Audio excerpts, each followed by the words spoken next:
My brothers and sisters, we can say many things about Jesus and his preaching, but the one thing we can't say is that he wasn't clear in what he was saying. Time and again, he told his disciples and other listeners about his oncoming passion, about how he would suffer, give his life over, and die. And yet, time and again, even though they heard it, the disciples refused to listen. It's amazing how we hear what we want to hear, even when we're confronted with the deepest truths. Because what was true in Jesus' time continues being true in our day, some almost 2,000 years later. The human heart hasn't changed much. And that human desire to be in places of prestige and power hasn't changed much either. It's almost as though we've been confronted with the words of Jesus, and we embrace them and we listen to them, but we don't really let them sink in. My brothers and sisters, this season of Lent invites us to do just that. This season of Lent, with its time of penances and times of prayer, is about resetting our internal categories. Because our human instinct is to live life in order to attain pleasure, in order to attain comfort, in order to attain prestige.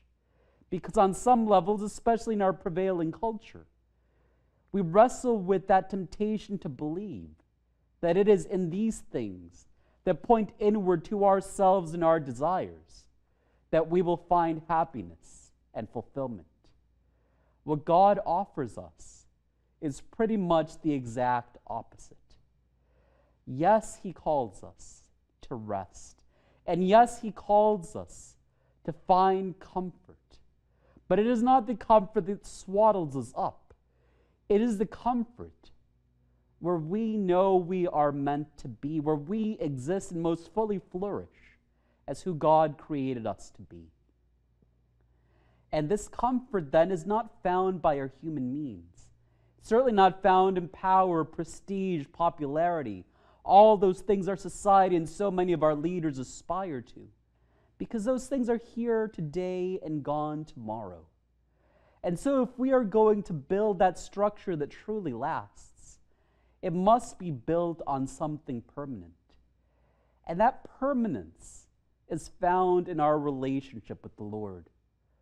Following the Lord is not an easy path. It does involve death, it does involve sacrifice, but it also involves eternal life. Jesus never tried to deceive his listeners, and he doesn't deceive us in this moment. He does not paint rosy images for us, but rather very real ones. That if we're faithful in following him, it involves embracing the cross, it involves incomprehension from others, and it involves suffering that we might not account for ourselves. But it also involves rejoicing in God's glory, and that lasts forever. So as we enter into our hearts in the celebration of this Mass, we need to be honest in asking ourselves, where have we put our trust? Have we put our trust in those things we think we can control, in arranging our happiness, in arranging our stability? Or have we been willing to listen to the Lord, to put our trust in him, to build upon his promises? Because we must choose between those two foundations, they cannot exist together. And so if you find that that choice still needs to be transformed in your heart, this is the moment to begin making that commitment and that transformation. This is the moment to say to the Lord, not let me sit at your right or at your left, but rather help me to follow you. Help me to follow you in those times when everything makes sense and I am strong and joyful.